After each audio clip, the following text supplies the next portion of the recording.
A combination of numbers drawn by South Africa's National Lottery has sparked accusations of fraud. The winning sequence of 5, 6, 7, 8, 9 and a Powerball, you guessed it, number 10, sent social media into a frenzy, alleging the results have been fixed. 20 winners shared the jackpot. They each received nearly $400,000. South Africa's National Lotteries Commission is investigating.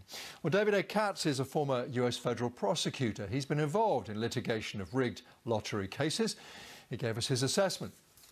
So I don't think that on the face of it, people should be that suspicious about the numbers. In a criminal case like the one that I had during the Reagan administration back in the late 80s, there was an indictment because there was someone who went to the well too many times. That's one of the things that you're looking for, Mike. You're looking in these cases for someone who's won twice or 3 times. And so that will certainly be a question. Who are the 20 people who won? Was there a relationship between and among them, or even more important, was there any relationship between them and the people who prepared the numbers, who could have somehow controlled the numbers, could have controlled the sequence, could have somehow gotten in there and done something with the code? We had a famous case here in the United States, not my case, but one more recently in Iowa and Wisconsin, where it was an insider who had fixed the codes and therefore was able to make sure that his brother and some other people were the winners in multiple states. And that was how the whole thing finally came to light. There was someone who won in a couple of states. They eventually turned him or found other evidence that his brother was an insider in the group that actually prepared the computer sequence. It also depends what kind of a Powerball you have. You know, they have these numbers or balls come down like in Powerball, and they're supposed to be vacuum sealed and all kinds of security. Those systems, I'm sure, can be tampered with, you know, human ingenuity as such.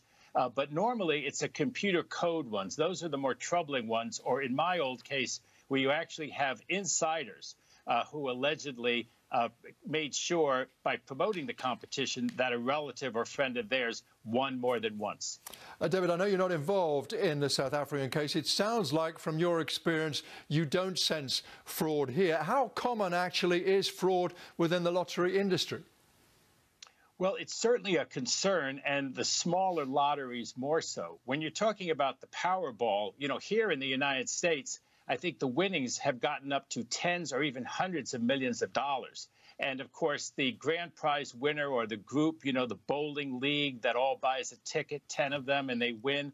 There's intense publicity, and everybody gets to the bottom of who they are. And so if they had a relative or friend who had the ability to control the lottery or was inside some government office that actually was controlling the government lottery, it would come to light, Mike. And so you're dealing with an awful lot of scrutiny in these huge government lotteries like the one they just had down in South Africa. But certainly when you're talking about the supermarket chain, you know, you can win groceries for the rest of your life. There's normally a private company. And of course, you have to scrutinize that because anything like that's subject to fraud. And the way it normally works is that you have the grand prize winner and they'll kick back most of the prize to the person who can control who wins the prize. And so that's what prosecutors and investigators look for. It happens quite a bit. Sometimes it's not taken very seriously. But my feeling about my case was you're stealing people's dreams. It's one thing when you're an upper middle class person. It's another thing when you're really relying on the lottery. It's your chance to get rich and you're into it and it's important to you. And then you figure, you know what, this is rigged. It's sort of stealing a person's dreams. You may only have one chance in a million of winning, but you should have a real chance of 1 in a million, not have even that one winner stolen, rigged, given to a friend of the promoters of the contest. Former federal prosecutor David A. Katz, who's litigated a few lottery cases in his time.